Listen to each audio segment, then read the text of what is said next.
என் பாசத்திற்குரிய மாணவ கண்மணிகளே, உங்களின் அன்பு ஆசிரியர் குமார். மாணவர்கள் அனைவரும் சுக நலத்தோடு இருப்பீர்கள் என நம்புகிறேன். அதேபோன்று ஆசிரியரும் சுகமாகவே உள்ளேன். பண்டைய காலத்தில் வாழ்ந்த மனிதர்கள் காடுகளிலும் மலைகளிலும் குகைகளிலும் வாழ்ந்தனர். பின்னர் குடிசைகள் அமைத்தும் வாழ்ந்தனர். இன்று பெரிய பெரிய கட்டிடங்களும் கோபுரங்களும் அமைத்து வாழ்கின்றனர். எல்லோரும் தமக்கென ஒரு வீடு வேண்டுமென விரும்புவது இயற்கை. முண்டாசு கவிஞன் பாரதியார் வீடு எப்படி இருக்க வேண்டுமென கற்பனை செய்கிறார். வீட்டோடு இயற்கை சூழலை உருவாக்க வேண்டியதன் தேவையை உணர்த்துகிறார். இயற்கையை பல வகைகளிலும் போற்றி பாடும் பாரதியின் கனவு இல்லத்தை பற்றி அறிவோம் வாருங்கள். இயல் 2 கவிதை பேழை காணி நிலம் என்ற செய்யுள் பகுதியை இன்றைய பாடத்தில் நாம் பார்க்க இருக்கிறோம்.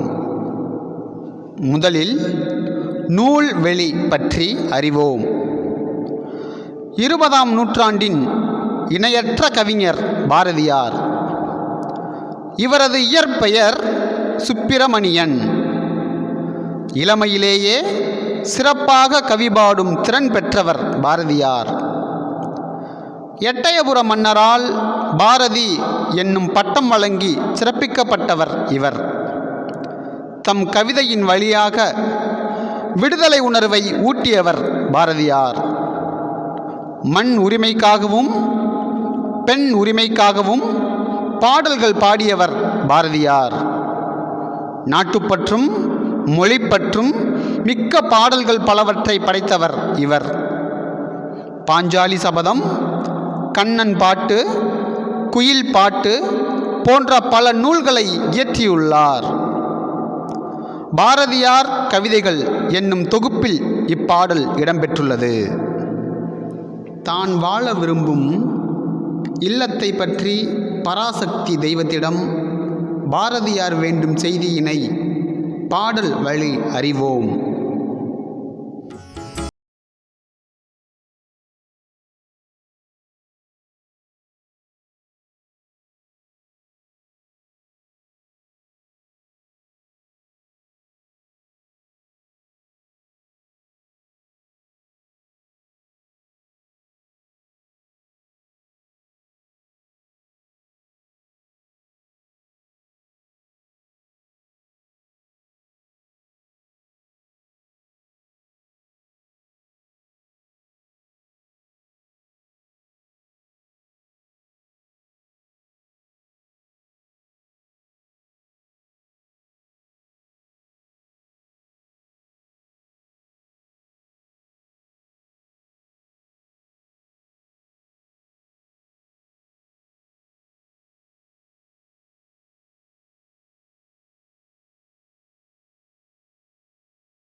பராசக்தி காணி நிலம் வேண்டும்.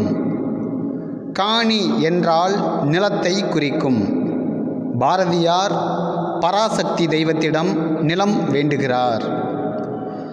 அங்கு தூணில் அழகியதாய் நன்மாடங்கள் துய்ய நிறத்தினதாய், அந்நிலத்தில் நல்ல தூண்களால் ஆன நல்ல தூய நிறத்தினில் மாளிகை அடுக்குகளால் அந்த காணி நிலத்திடையே ஓர் மாளிகை கட்டித்தர வேண்டும், அந்த இடத்தில் ஒரு மாளிகை கட்டித்தர வேண்டும் என்று பராசக்தியிடம் பாரதியார் வேண்டுகிறார். அங்கு கேணி அருகினிலே தென்னை மரம் கீற்றும் இளநீரும், மாளிகை அருகினில் கிணறும் தென்னை மரமும் வேண்டும். 10-12 தென்னை மரம் பக்கத்திலே வேணும். பாரதியார் 10-12 தென்னை மரங்கள் வீட்டின் அருகினிலே இருக்க வேண்டுமென்று வேண்டுகிறார். நல்ல முத்துச்சுடர் போலே நிலா ஒளி முன்பு வரவேணும். நல்ல சுடரோடு நிலா ஒளி வீட்டின் முன்பு வரவேண்டும் என்று வேண்டுகிறார்.